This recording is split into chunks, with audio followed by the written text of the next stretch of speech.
Having me. Thank you for having me today. And today I'm going to explain you what was one of my my current field of research and the results. But before we go to the results that regards distilling entanglement from unknown states, that's why it's called universal. I'd like to just give you a really short and simple introduction to the field in order to be on the same page during this talk. Okay. So this slide is just a recap of what I mean about when I talk about quantum states. For me, quantum states are density matrices, so not just, say, normalized vectors. And they're positive matrices with trace 1, and they can be decomposed as pure states, and a pure state is what someone calls a quantum state, meaning the projector, a rank 1 projector on a single normalized vector. So since we are talking about universal distillation, we need to talk about unknown state. So as you may know, you have the quantum information on a quantum state when you physically have the system representing the state, while the classical information on the state is represented by, let's say, a piece of paper, a file in your computer, where you have written all the, let's say, parameters identifying your state, and then you know it classically, meaning that you have the information on it and you can re-prepare it in your laboratory. So how can one pass from the quantum information of a state to the classical information of a state? Well, it's actually simple. It's called quantum tomography, which is a fancy name to say estimation, maybe statistical estimation.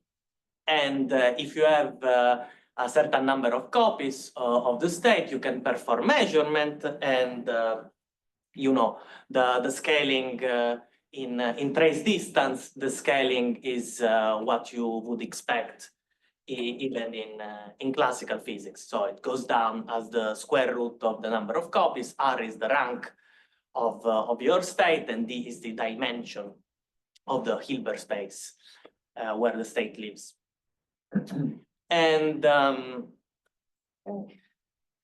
so here I'm identifying as the, let's say, function that gives you the distance between the estimation, the estimate and the true, let's say, true state through the trace distance, which is 1/2 the difference of the so-called trace norm.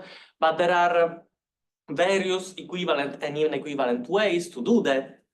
And another figures of merit that is really interesting in this context and that we will use to do for its properties in our result is called fidelity. Actually, we will use infidelity, which is 1 minus the fidelity. It has this complicated expression, but you have to remember 2 things about fidelity. One is its relation with the trace distance through the so-called Fuchs-Van de Graaff inequalities. So the so-called infidelity is smaller or equal than the trace distance, that is smaller or equal than the square root minus the fidelity squared. And the other really important, let's say, property of fidelity is that it's tensor multiplicative, meaning that if you have here a tensor product of state and here another tensor product of state, the fidelity, the total fidelity is just the product of the reduced density matrix, of the fidelity calculated computed on the reduced density matrix. So here we have a recap on quantum channel. They're just linear operators, or say super operators acting from the space of linear operator on the first Hilbert space to the second Hilbert space. And they must be, again, linear, completely positive and trace preserving, everything you should know. And so the first non-trivial thing I'm going to introduce is the concept of LOCC, meaning local operations and classical communication. And this Maris is also in this reference, actually. And LOCCs are not just quantum channels, they're called quantum instruments, in the sense that they are channels and measurement. You can perform both channels and measurement. And I'm not going to give you a simple formal structure of LOCCs because there is no simple formal structure. They're really complicated. What I can do is just tell you what are physically the effects on the system. Is there something to this?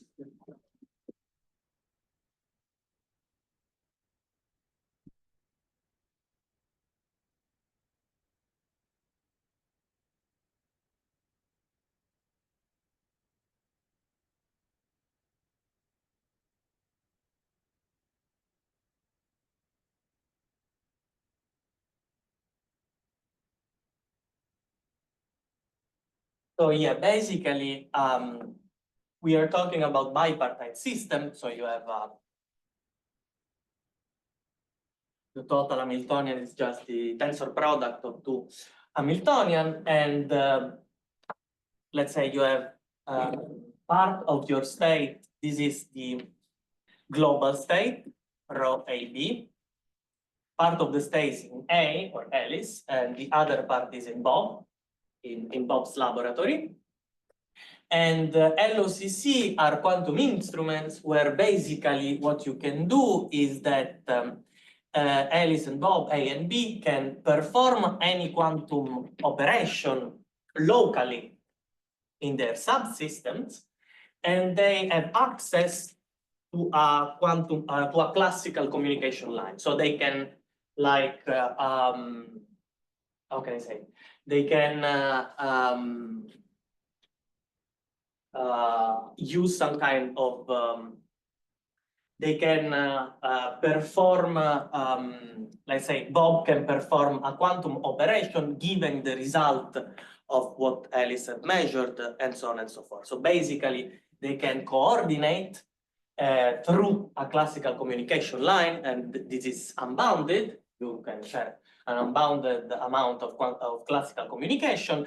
The only thing is that they can perform any quantum channel and any measurement just locally on their subsystem. So this is the idea behind LOCC. And they will be very useful because they are connected to the theory of entanglement. So now let me just give you a brief introduction of what entanglement is. There are many ways to there are many ways to let's say identify entanglement, have insights on entanglement.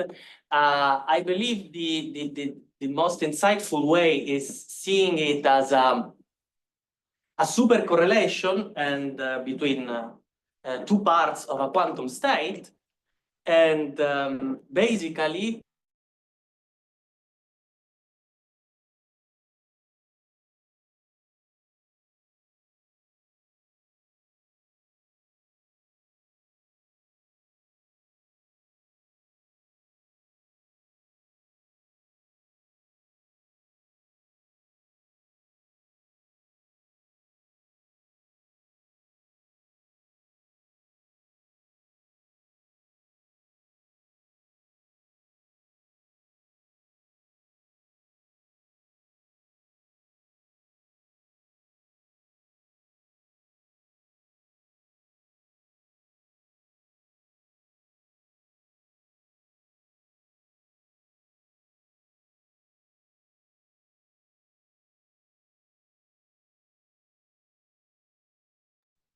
if you just know the rank of the state, it is typed. Yeah.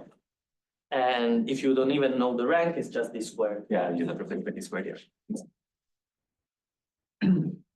I mean, it depends. There are things called Heisenberg scaling, where you scale with 1 over the number of copies instead of the square root. But in that case, you're kind of cheating, and it doesn't work for kind of any state. I see. It's like a special class of states you can opt to do that. No, it's a special class of experiment you're doing. So, it's like the input is different. Yeah, sure. So yes, we are back. Hello again, everybody.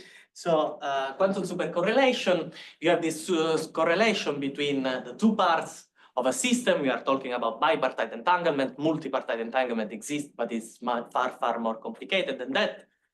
And you have these two parts of the system, and entanglement means that there is no local measurement that A can perform in their lab and B can perform in their lab in order to know the state, in order to do tomography of the state.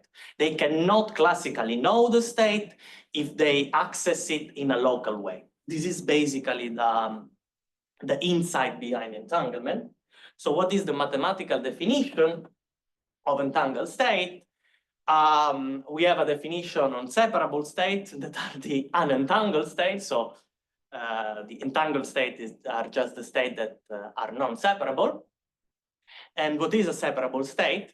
It's just a convex combination. The PJs are just probabilities, so they're positive and they sum up to 1, of product state, meaning that rho J A, rho J B, they're just product state shared between Alice and Bob. And actually, again, understanding if, knowing if a state is separable is an NP-hard task, so it is really complicated, even given a representation of the state. And so the set of entangled state is actually a really non-trivial set.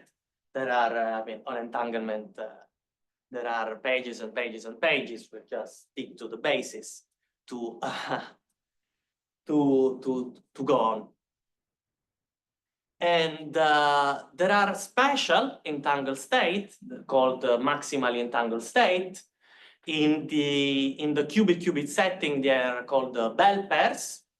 This is the first one. We will stick to the first one for simplicity, but you have other Bell pairs. And again, for any dimension, you have that if the dimension is D, one of the representation of the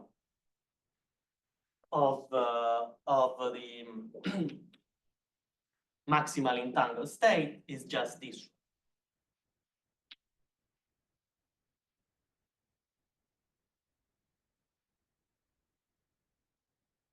This is the ket vector, but if D is a power of 2, after to a local unitary, so it does not introduce entanglement, this is completely equivalent to having, if say D is equal to 2 to the n, this is completely equal to having n Bell pairs that are shared, let's say,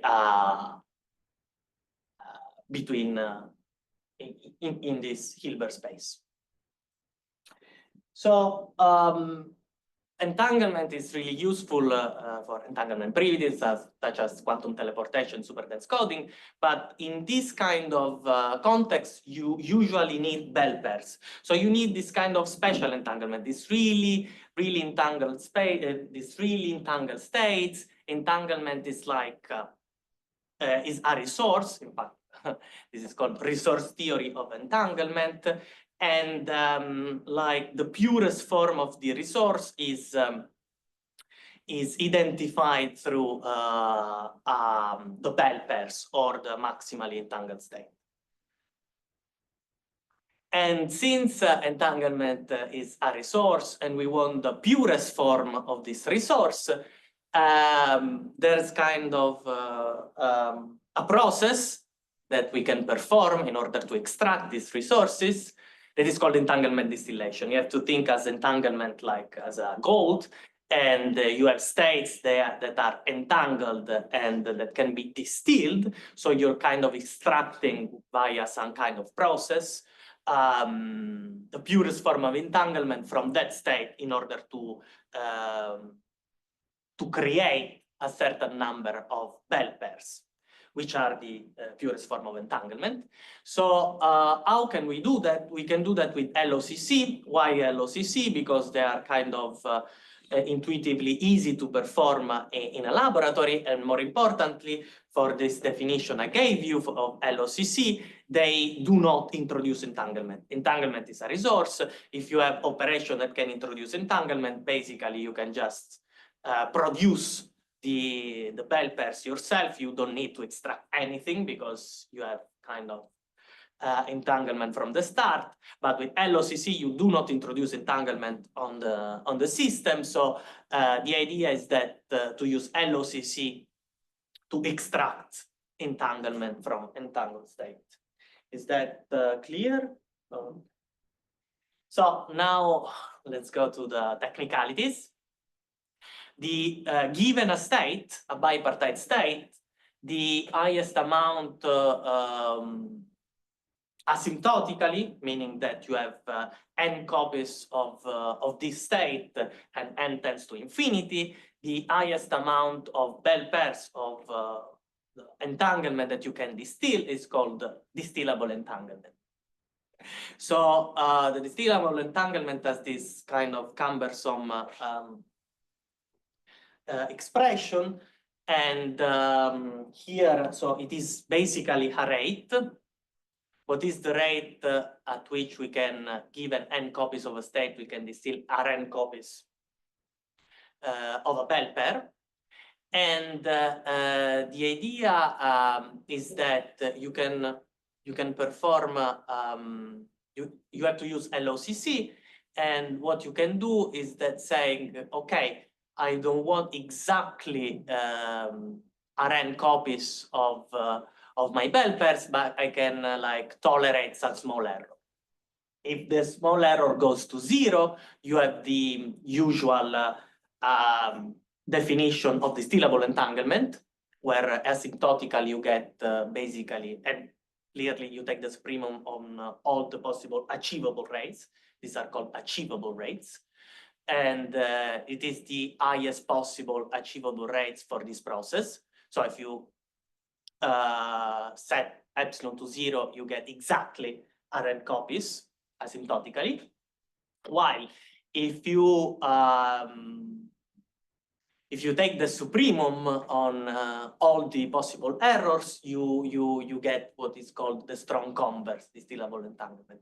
People actually think that it is actually equal to the distillable entanglement.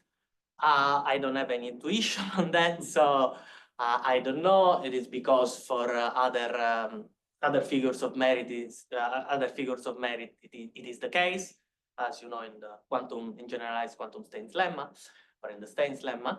But in this case, we don't really know. And a priori it's surprising, because if you tolerate a larger error than 0, you expect to get a higher distillable entanglement, but who knows? And so this is the definition. Let me stress that here we are basically, with this expression, we're just basically finding the best LOCCs, or a sequence of LOCCs that approximate the best LOCCs, which gives you, for any n, the optimal rate. And the idea here is that you can find this LOCC to get an achievable rate. But in order to perform this LOCC, in general, you need to classically know the state. And let me stress that this LOCC, or this sequence of LOCC in general, is not known. we know this LOCC if we restrict to states that are pure or if we restrict to states that are like Werner states. But in general, we do not know which is the best LOCC given the state. And we do not even know any expression like in terms of, I don't know, entropies of the distillable entanglement. Yes, sorry. Hey, sorry, I'm a little bit confused by the definitions at the moment, because so my intuition is as epsilon gets larger, I should expect E sub D superscript epsilon to be bigger, right? If this goes Oh, no, yes. the rate, I see, wait, so the rate is, Rate is, yeah, so it's the number of states I can generate, right? Yes. So I should be able to extract, create more good states if epsilon is large. yes. So then, I mean, when I take the supremum over all epsilon, wouldn't I always want to set epsilon to be like 1 in that case? No. Because, yes, it is a nice question. Because of the trace distance. If you take epsilon equal to 1, basically you're saying you can take any state. So the distillable entanglement is always the larger. If you take epsilon even really, really small, Yeah. then this doesn't happen. That is, how can I explain it? Because basically, okay, in the asymptotic limit, basically the vast majority of states are orthogonal to one state. If you take epsilon equal to 1, then everything becomes trivial. Yeah. But if you at first perform this limit, so if you go before in the asymptotic limit, then the number, like the subset at epsilon fixed, is much smaller. I see. Because this, like Hilbert space, is exploding. The dimension is exploding exponentially, so it's non-trivial. So the point is sort of like even epsilon 0.99 doesn't really seem to help you. Yes, okay, now I get it. Yeah. Maybe I have also a question related to this. So you said that there is certain families of states for which you know the best LOCC. So in particular, I guess that for these states, it's easier to compute these two quantities. And is it true that for these states, Like for pure states, the distillable entanglement is known and it's really simple. It's just the bipartite entropy. and the other? The Werner states. No, the strong converse distillable entanglement. I don't know. I believe it's the same actually, but I don't really know. Okay, so you have more evidence to believe this in principle. It's not only that it looks like other problems in the field, but also there is set of states where you can compute these two quantities and they don't share. That is one of the questions. I believe so, but it's these kind of states are really special. So to me, it's not strong evidence, but other people that are more well versed in entanglement distillation, they will tell you, well, it's kind of evidence. But yes, there are examples. And okay, may I proceed?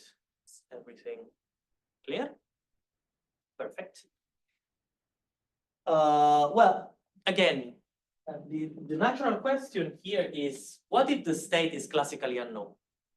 I mean, the approach we're taking is just taking a bunch of copies of your entangled state that we know and perform the, say, optimal or the approximate optimal LOCC, and then taking the limit to the number of copies going to infinity.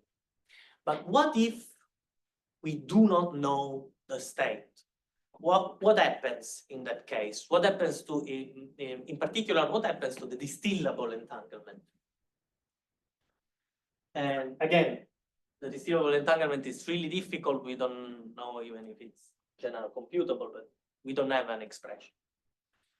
So we can define other quantities. Let's call like when we define a family of states. So let's take a family of states, meaning that that should be subset actually, not belongs to. It's a subset, sorry.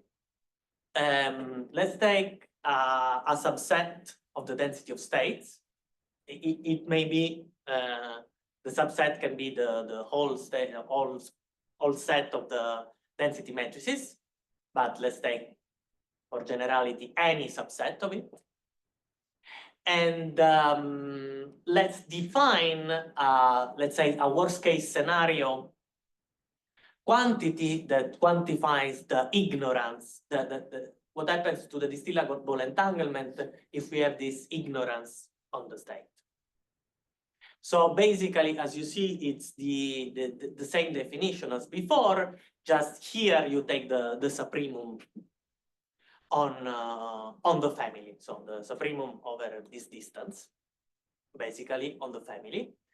And again, you can define the universal distillable entanglement with zero error in that case, and the strong converse in the other case. But then what is the relationship between like this quantity or this quantity and the distillable entanglement defined on the state? So this is basically the question of this talk, which is this relationship. How much do we, what is the price of this ignorance? This is the basic question of this talk. So we couldn't find the answer, the full answer to this, but we devised a protocol to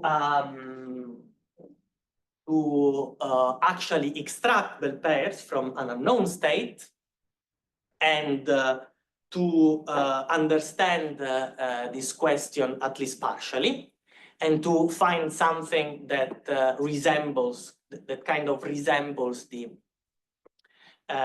distillable entanglement. And this protocol is actually really simple. It's just a measure and prepare protocol. So the first part of this protocol is just a classical teleportation. Classically teleport a fraction of the copy. Let's say that A and B have n copies. They decide a fraction of copies on which they perform an estimate on the state. And A decides to send in some way that I'll detail you later, a fraction of these copies in order to have an estimate of the state. The second part, again, Bob says these copies and estimate the state. And in the third part, they kind of perform the best LOCC given the estimate on the state on the remaining copies. So the first part is classical teleportation. Again, this can be also seen as a two-bar protocol where you perform LOCC quantum tomography, if you're interested in quantum tomography. The idea is that how can we kind of, as we said, in any individual lab, in Alice's lab and Bob's lab, they are allowed to do anything they can, anything they want. The thing is that we need to send the quantum information from A to B way via LOCC. So you cannot use like the standard quantum teleportation protocol because you're using entangled state in that sense. It's not an LOCC. I mean, is it an LOCC, but you're using resource. So you want to perform this this teleportation with LOCC without using entanglement. This is really important. What you can do is called quantum teleportation, and one way to see it, to do that is just a quantum teleportation protocol where the resource state, instead of using an habit, instead of using a Bell pair, you use this state. And you can convince yourself that this state is actually separable, so it's not an entangled state. So the Alice and Bob can prepare locally it in their lab. So after this, this protocol, what you get is that Bob does not have the exact state after this teleportation, because this quantum teleportation protocol is flawed, because you're not using a good bell pair. So what you get is this perturbed state after this quantum channel. But as you see in this part, you basically have all the quantum information you need to give a proper estimate on the whole state. So this is the crucial part. This is the state. Okay. This is basically the state after the teleportation process, but Bob now can perform any kind of measurement on this perturbed state, and then having the classical information on it, it can kind of via classical information processing can invert the information that has on the state to get an estimation of rho AB. This needs some complicated lemma. I don't want to detail now, but if you have questions, you can ask. And but this is basically this LOCC quantum tomography. And so let me give you some details on this estimation. As I told you, we can perform tomography both in trace distance and in infidelity. So what we need is that the average fidelity, this rho ABN is just the estimate of our state. What we will need in the following is that this estimation is done with an error that scales down as 1 over the number of copies that you use for the estimation, not as in the trace distance where it scales down as 1 over the square root of the number of copies. This asymptotics is really, really important for our protocol, but we can find it using the fidelity. There is an estimation algorithm, the so-called Kale algorithm, that gives you, and it was actually proven much before than the proposal of this algorithm, that gives you the right asymptotic in the estimation. So Bob's has to perform this optimal measurement that is actually entangled.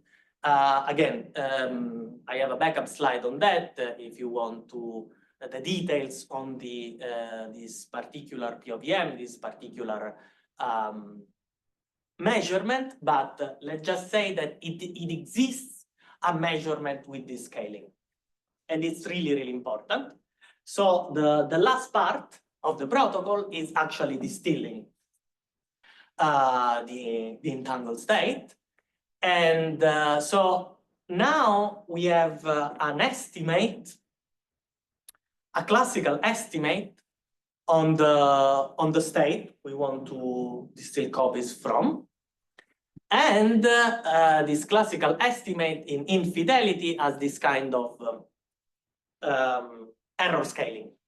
So due to the Fuchs-Van der Graaf inequality, we obtain this asymptotic scaling in the error if we let the number of copies go to infinity.